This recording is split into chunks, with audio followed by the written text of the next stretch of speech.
గ్రామ panchayat workers and employees union Narayankhed ప్రాంత సమావేశం ఈరోజు నారాయణఖేడ్లో జరిగింది.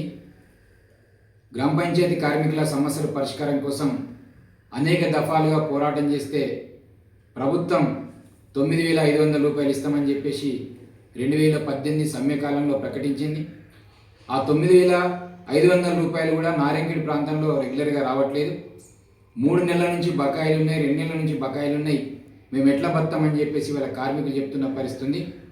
9,500 ప్రతి వర్కర్కి ఇవ్వాలని చెప్పేసి 2025 7వ నెలలో రాష్ట్ర ప్రభుత్వం సర్క్యులర్ ఇచ్చిన ఇక్కడ కొంతమందికి 4,000, 5,000 ఇస్తున్నామని చెప్పేసి చెప్తా ఉన్నారు. ఇది సరైనది కాదు.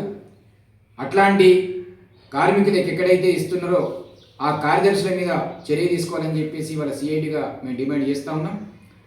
2023 ఎన్నికల సందర్భంగా గత ప్రభుత్వము 10 సంవత్సరాలు మాకు పట్టించుకోలేదు. మేము అధికారులకు వస్తే తప్పకుండా 18,000 రూపాయలు మేము కనీస వేతనం చేస్తాం, సౌకర్యాలు అమలు చేస్తాం, ఈఎస్ఐ పిఎఫ్ను కూడా మేము అమలు చేస్తామని చెప్పేసి అధికారులకు వచ్చిన కాంగ్రెస్ ప్రభుత్వం 18 నెలలైనా ఇప్పటిదాకా గ్రామ పంచాయతీ కార్మికుల సమస్యల కోసం పట్టించుకున్న పరిస్థితి లేదు. మా సమస్యలు పట్టించుకోవాలి, మాకు రెగ్యులర్గా వేతనాలు ఇవ్వాలి, మాకు ఈఎస్ఐ పిఎఫ్, సబ్బులు, నూనెలు, బెల్లము అమలు చేయాలని చెప్పేసి ఇవాళ యూనియన్ అడిగితే కాలయాపన చేస్తూ ఉన్నారు, దాటేసే కార్యక్రమం చేస్తూ ఉన్నారు. అందుకే మేము ప్రభుత్వాన్ని డిమాండ్ చేస్తూ ఉన్నాం. మీరు ఇచ్చిన హామీని అమలు చేయకుంటే ఖచ్చితంగా రేపు రాబోయే కాలంలో మళ్ళీ పోరాటాలు ఉధృతం చేయడానికి, పోరాటాలని పసను పెట్టడానికి, మరి అన్ని కార్మికుల గ్రామ పంచాయతీ కార్మికులకు సంఘటితం కావడానికి మేము ఇలా ప్రయత్నం చేస్తూ ఉన్నాం.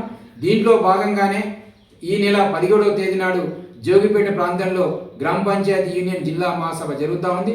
ఆ మహాసభలో మొత్తం గ్రామ పంచాయతీ కార్మికులంతా పాల్గొని జయప్రదం చేయాలని చెప్పేసి మేము విజ్ఞప్తి చేస్తూ ఉన్నాం.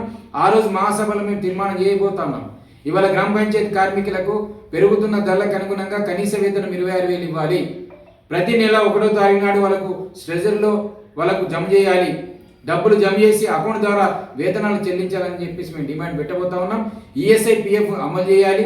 సబ్బులు, నూనెలు, బెల్లం వాళ్ళు పారిశుద్ధ్య కార్మికులు ఇవాళ అన్ని రకాలుగా పనిచేస్తూ క్లీన్ చేస్తూ ఉన్నారు, గ్రామాన్ని అద్దంలాగా తయారు చేస్తూ ఉన్నారు. కాబట్టి వాళ్ళకు రోగాలు వచ్చే అవకాశం ఉందని చెప్పేసి ప్రతి కార్మికునికి నెలకు 100 గ్రాముల మరి బెల్లం ఇవ్వాలి, సబ్బులు ఇవ్వాలి, నూనెలు ఇవ్వాలని చెప్పేసి చట్టంలో నిబంధన ఉన్నా కానీ జిల్లా అధికారులు, మండలాధికారులు, గ్రామ పంచాయతీ సెక్రటరీలు అమలు చేసే పరిస్థితి లేదు. ఇది చాలా దుర్మార్గమైంది. అందుకే కనీస వేతనం, ఈఎస్ఐ పిఎఫ్ సౌకర్యాల కోసం రేపు రాబోయే కాలంలో ఖచ్చితంగా తీర్మానం చేసి ప్రభుత్వం మీద పోరాటం చేయడానికి సన్నద్ధం అవుతా ఉన్నాం.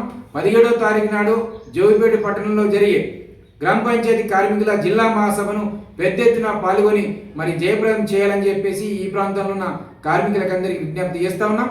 ప్రభుత్వాన్ని కూడా డిమాండ్ చేస్తూ ఉన్నాం. మీరు ఇచ్చిన హామీని అమలు చేయకుంటే మరో పోరాటం 2018లో ఎట్లయితే సమ్మె చేసి మరి ప్రభుత్వం యొక్క అప్పుడున్న టీఆర్ఎస్ ప్రభుత్వం యొక్క మెడలు వంచి వేతనాలు పెంచుకున్నామో ఈ కాంగ్రెస్ ప్రభుత్వం యొక్క మెడలు వంచి వేతనాల పెంపు కోసం కార్మిక వర్గం అంతా సిద్ధం కావాలని చెప్పేసి కార్మికులకు విజ్ఞప్తి చేస్తూ ఉన్నాం. ఆ పోరాటానికి ముందే ప్రభుత్వం దిగొచ్చి సమస్యను పరిష్కారం చేయాలి, వేతనాలు పెంచాలి, లేకుంటే మరో పోరాటం, మరో సమ్మె తప్పదని చెప్పేసి రాష్ట్ర ప్రభుత్వాన్ని హెచ్చరిస్తా ఉన్నాం.